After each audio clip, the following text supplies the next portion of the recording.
All right, here we go. Last one. Thidwick the Big-Hearted Moose by Dr. Seuss. Up at Lake Winnebago, the far northern shore, lives a huge herd of moose, about 60 or more.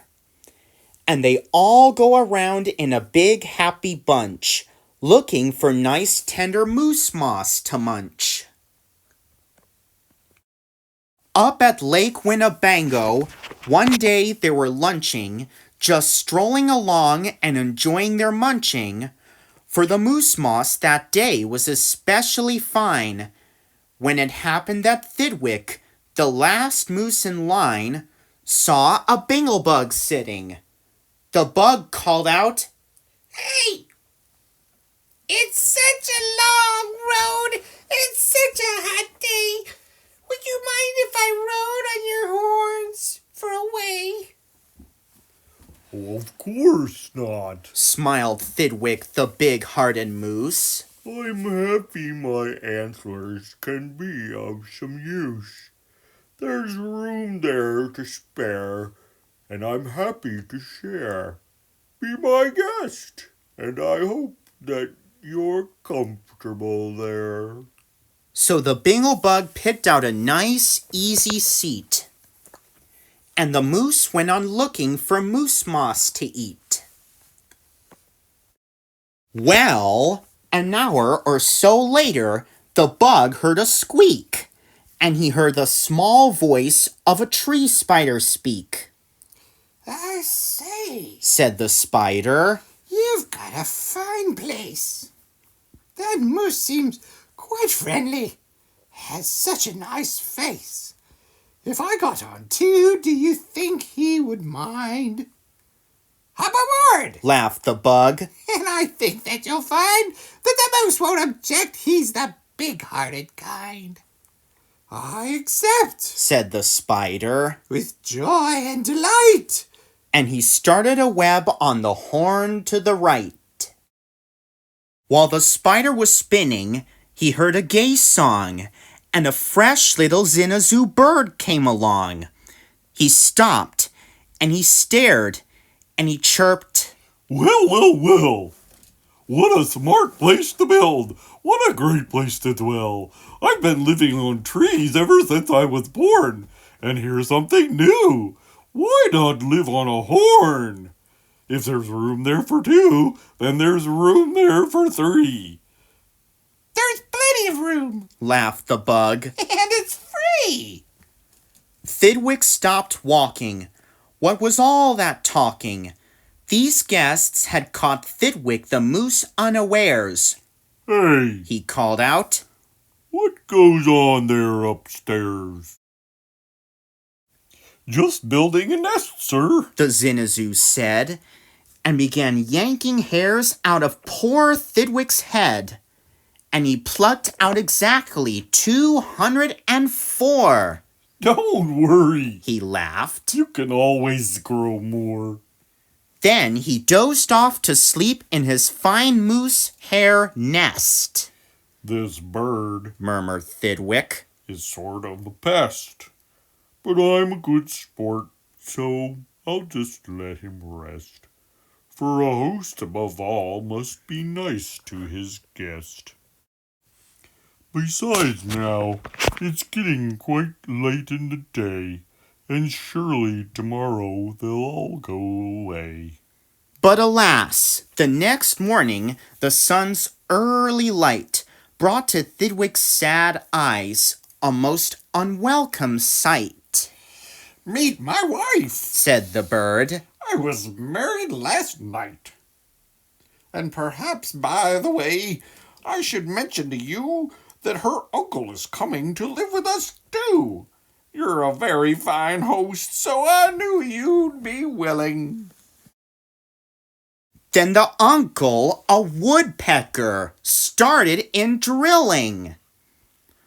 All Thidwick's friends shouted, "Get rid of those pests!"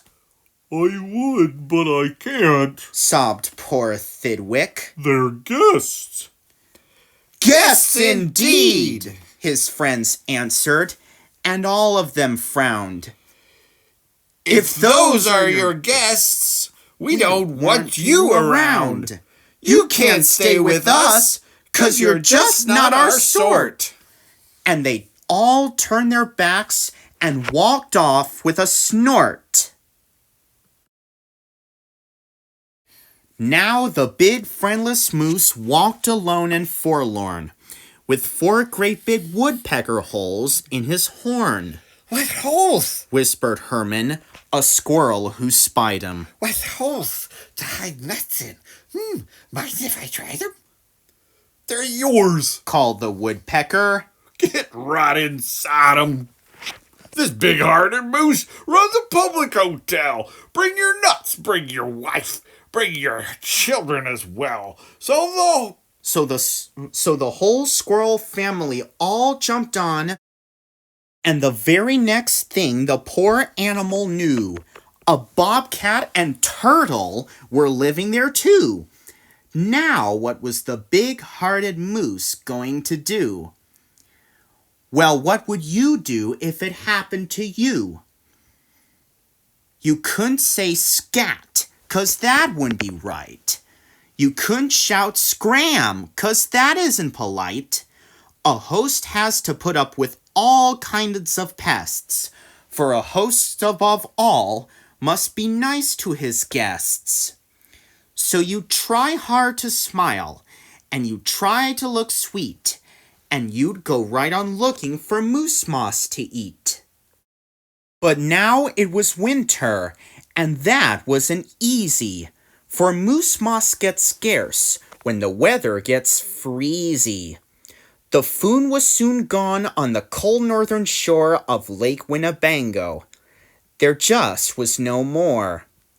And all Thidwick's friends swam away in a bunch to the south of the lake where there's moose moss to munch. He watched the herd leaving, and then Thidwick knew he'd starve if he stayed here. He'd have to go too. He stepped in the water. Then, oh, what a fuss! Stop! Screamed his guests. You can't do this to us!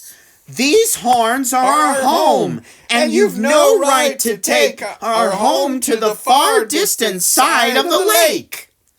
be fair. Thidwick begged, with a lump in his throat. We're fair, Said the bug. We'll decide this by vote. All those in favor of going, say aye.